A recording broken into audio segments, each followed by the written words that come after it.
Now, I relate this bit of personal history because it helps me to understand how important it is to transmit certain habits of perception, certain habits of imagination.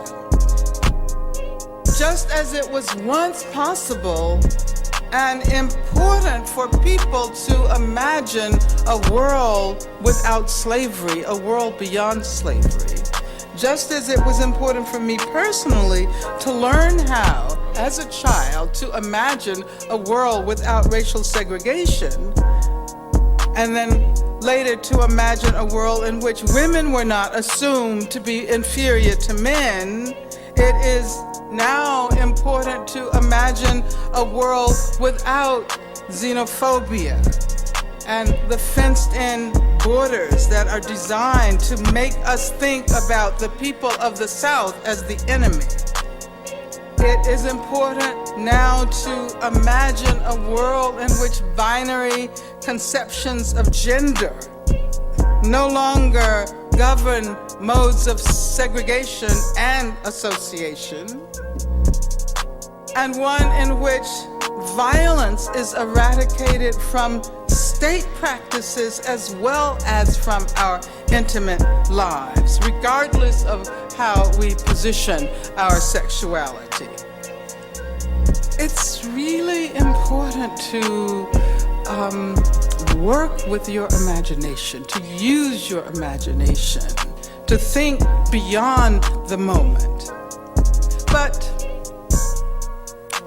it's not enough simply to imagine a different future. We can walk around with these ideal words in our heads while everything crumbles around us. And so I would say that critical habits involve collective intervention as well. If we take the critical impulse seriously, it involves a dual commitment.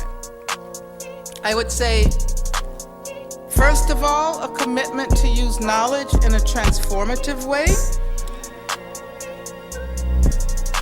And I assume that many of you here are students, am I right? Okay, well, let's see, where are the students in the house? Okay. And where are the, well, I suppose I could talk about faculty and staff, but I might also talk about community people. Okay, so where are you from? Sacramento. You know, I never knew that UCDavis was so diverse. And when I walked out and saw the audience, I thought, wow, UCDavis is ahead of all the other campuses in the UC system.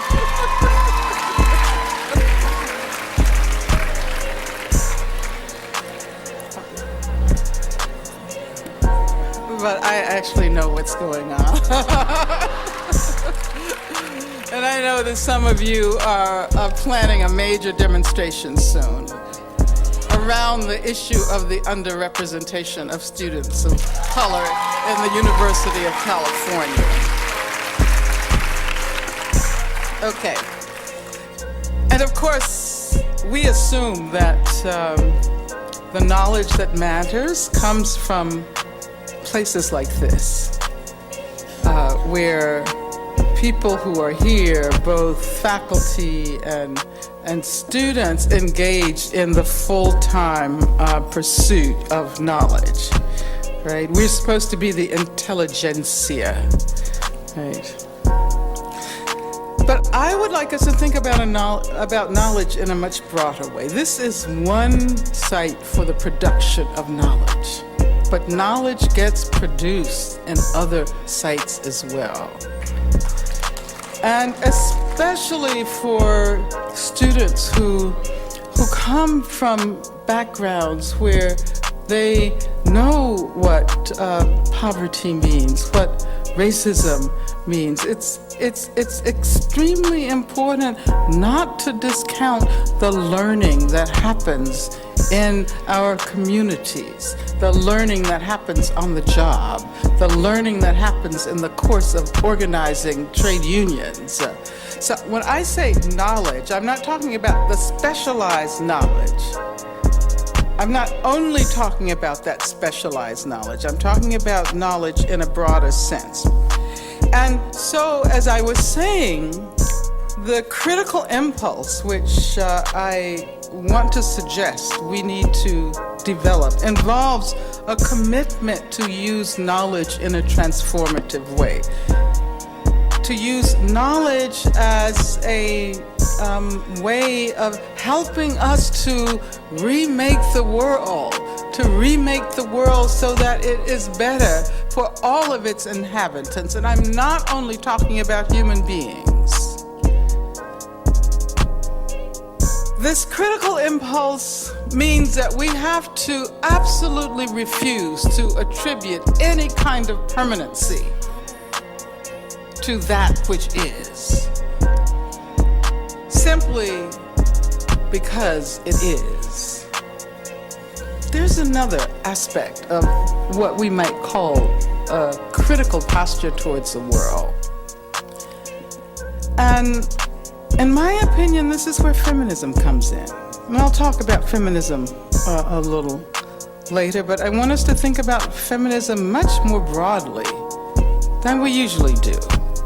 I want to think about feminism as encouraging us to adopt critical habits toward the tools we use. And I'm talking about, when I say tools, I'm talking about the conceptual tools. That means our concepts, our vocabularies, and not only in the academy, but also in organizing practices, because it's, it occurs to me that, we have all of these different languages, and we assume that some are more important than others. We have all of these different vocabularies, and we don't share the meanings of these words. So, I can say struggle, and I know that there are some people who will understand exactly what I mean when I say struggle. There are other people, struggle? What is that? Now, before I move on to talk about some of the aspects of our contemporary world that desperately need changing, I want to make two important points. And one has to do with the tendency to